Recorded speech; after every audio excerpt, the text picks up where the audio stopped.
올해 신년 특별 새벽 기도회부터 시작해서 밑거름 기도회, 그리고 사순절 저녁 밑거름 기도회까지 계속해서 기도회를 진행을 하고 있습니다.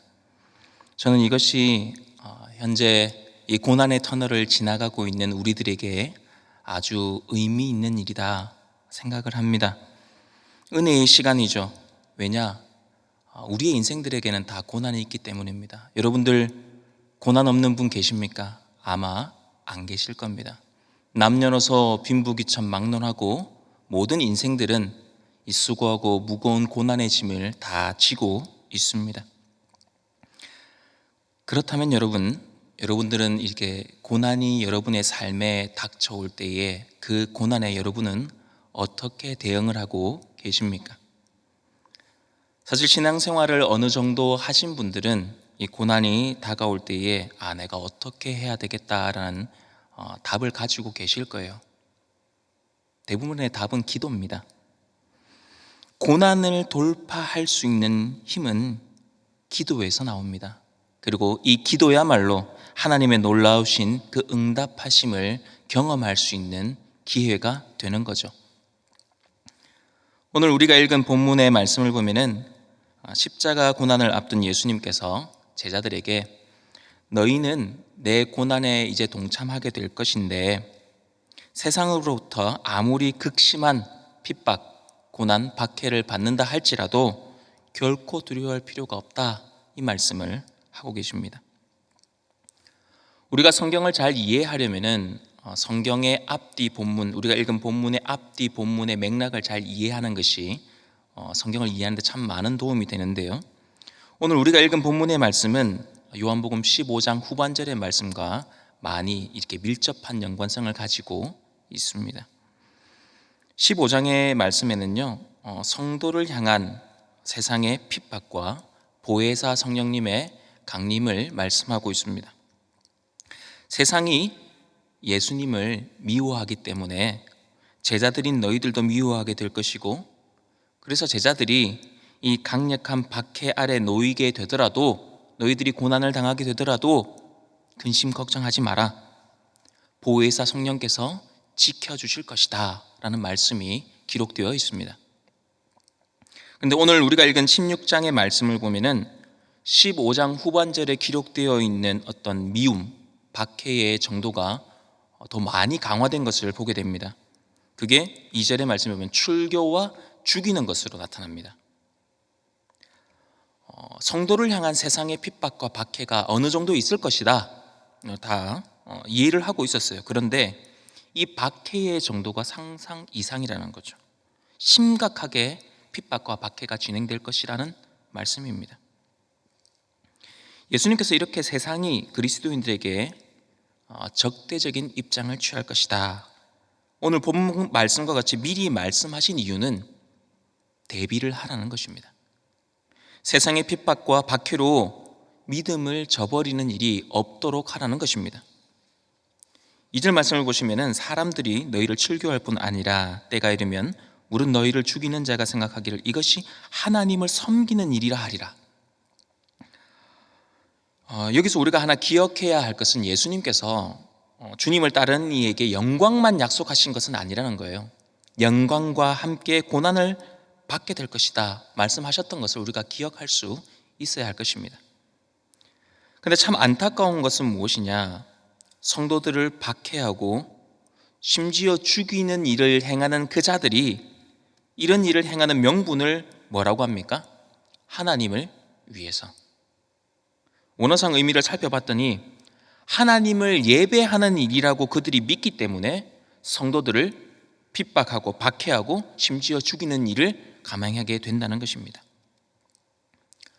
우리가 지금에서야 이 말씀을 보기 때문에 이게 옳다 그르다 이야기하고 판단할 수 있지만, 우리가 말씀에 대한 어떤 영적 분별력이 없다고 한다면 우리도 이러한 종교 지도자들과 같이 이런 심각한 오류에 빠질 수 있다는 거죠. 여러분, 종교 지도자들의 어떤 지적 수준이 형편없이 낮기 때문에 이런 일이 일어났던 것입니까? 아닙니다. 그들이 성경에 대해서 무지했다라고 생각하시면 안 됩니다. 그들은 지식이 많은 사람들이었고 성경에 대해서는 타의 추종을 불허할 정도로 많은 지식을 가졌던 사람입니다. 그럼에도 불구하고 영적으로 무지하였기 때문에, 영적으로 깨어있지 못했기 때문에 그들이 그토록 기다리던 메시아가 예수 그리스도께서 오셨음에도 불구하고 알아보지 못하고 십자가에 못 박아 죽게 만들 뿐 아니라 성도들을 핍박하고 박해하는 방향으로 나아갔던 것입니다. 3절 말씀을 보시면은 그들이 이런 일을 행했던 이유를 이렇게 설명을 합니다. 그들이 이런 일을 한 것은 아버지와 나를 알지 못함이라. 성경의 수많은 말씀들을 알고 듣고 그럼에도 불구하고 아버지와 나를 알지 못했다. 이것보다 명백한 설명이 어디 있겠습니까?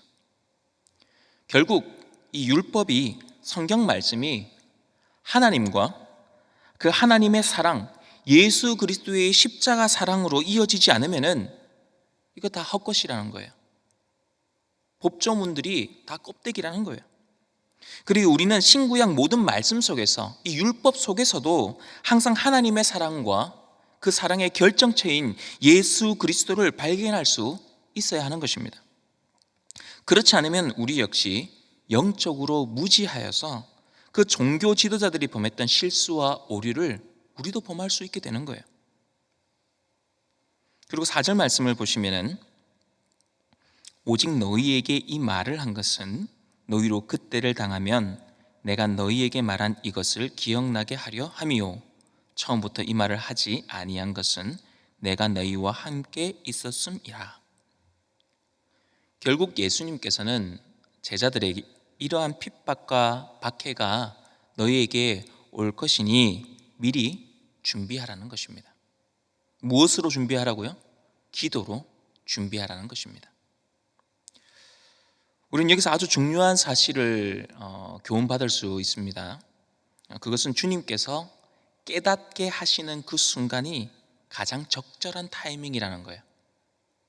그리고 하나님께서는 우리가 고난에 대해서 전혀 준비할 기회도 시간도 허락하지 않고 고난 한가운데 우리를 던져놓는 분은 아니시라는 것을 우리는 이 말씀 속에서 그 교훈을 발견하게 되는 거죠. 닥쳐올 고난에 우리가 언제든지 준비할 수 있도록 충분한 시간과 기회를 주신다는 것입니다. 여러분, 모든 일에는 때가 있는 법이죠. 농부가 씨를 아무 때나 뿌리지 않습니다. 파종할 때를 그 적절한 시기를 보면서 씨를 뿌립니다.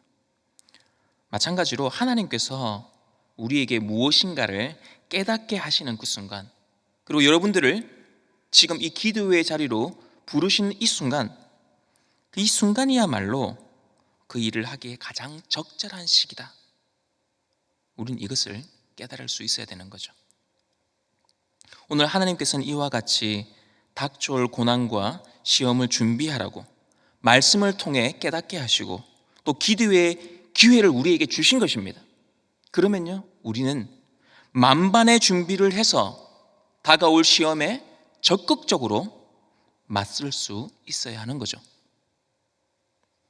사랑하는 성도 여러분, 혹여 지금 앞이 보이지 않는 캄캄한 터널을, 그 고난의 터널을 지나가고 계시는 분이 있으십니까? 눈에 보이는 것 없고 손에 잡히는 것 없고 심지어 주의 음성도 들리지 않는 것 같은 그런 막막한 상황 가운데 놓여 계신 분이 혹시 있으십니까? 여러분, 기억하시기를 바랍니다.